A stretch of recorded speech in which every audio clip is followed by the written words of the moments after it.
Hello, stackers and numismatists. Welcome back to another video. Matt from Just Stack It here, and today we are going to jump into a topic that is often overlooked and incredibly important, and that is why cash is king more so than the silver, gold, and coins that we often inherently value.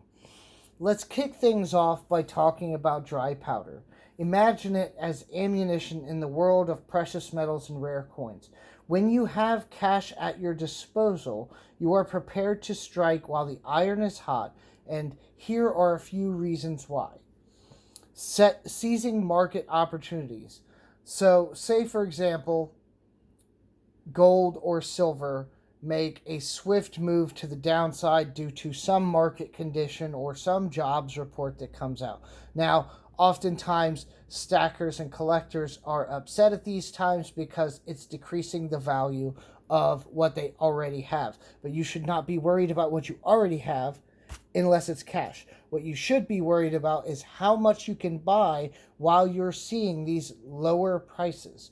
As we all know, usually those prices rebound relatively quickly, and you can cash in on that market spread by buying when the price is low. So always have cash on hand to utilize those situations when it comes up. The next thing that I would point out are limited time offers. A lot of the websites and bullion dealers have deals. Some coin shops even have things like bargain bins.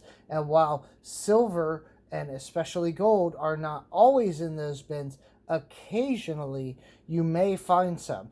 Recently, when I was down in Florida at Coin Guy's shop, you guys saw that video. I picked up some gold that had been made into pendants. Now, while it obviously wasn't in a discount bin, it essentially was because of the state of those pieces. And so I picked them up for a much lower price than had they been full specimens that had never been damaged in any way. So those are the kind of opportunities that I'm talking about there. Limited time and condition offers where you may just add some gold or some silver to your stack by buying coal government-backed coins like Silver Eagles or milk-spotted maples.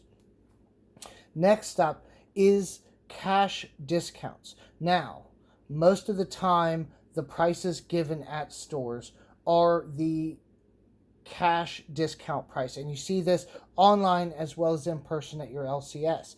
The cash price is often what is touted first because it's lower and it looks more appealing just in general. But if you don't have cash, you often, as we all know, usually suffer some kind of percentage increase per dollar you spend based on the fees that are associated with electronic payments like debit and credit card purchases. So in those instances, while it doesn't sound like much in the day-to-day or purchase by purchase, you are saving over the years of stacking and collecting lots of money off those fees. Think about one purchase and it doesn't sound like much. You know, you're spending $100, 3.5%, okay, $3.50. That's fine, right? But then imagine you're doing that same thing over $10,000.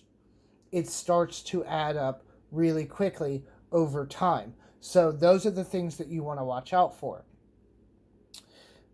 The next thing is negotiating power of cash on hand. I don't need to tell you. I'm sure you all have seen it in different places, in different points. Sometimes the market's just not moving fast. People aren't really purchasing. Maybe they're waiting and hoping for price action to change.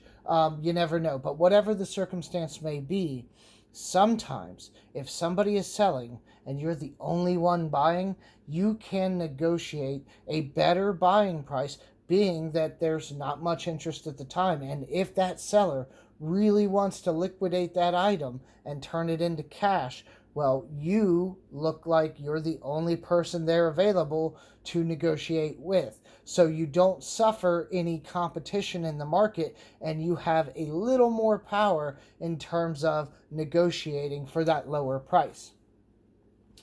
These market dips and situations that come up, sales and opportunities, are all contingent upon one thing: that you have cash. And I know in the video here, I have cash laying out on the table, very interesting and good for the display, but that can also be digital cash that is in your bank account. As we know with a lot of bullion dealers, the ACH payments, while they're not physical cash like this, it's still effectively for them a cash payment, a direct withdrawal. And so it has that same power. So whether it's physical in your hand or cash in your bank account, and I know that's a faux pas for a lot of us on the stacking side, we don't really believe in fiat that much, but it's still important to have. And for the prepping community, a lot of them, while also saying that gold and silver are important, you listen to any number of them, and they're all going to tell you having cash on hand in the day-to-day is very important, because if there is an emergency, these aren't going to be used initially. Not until whatever emergency or situation has solidified and we know it's not going away anytime soon is cash going to begin to lose its purchasing power, and maybe something like precious metals or a barter system would then take hold, because we would need a new form to transact in, and maybe people had lost their faith in the dollar. But with that being said, to wrap everything up, stacking silver and gold and numismatic collecting isn't just about the metals or coins themselves. It's about being strategically prepared, and having cash on hand gives you the freedom and ability to act quickly, to take advantage of discounts and negotiate for better deals.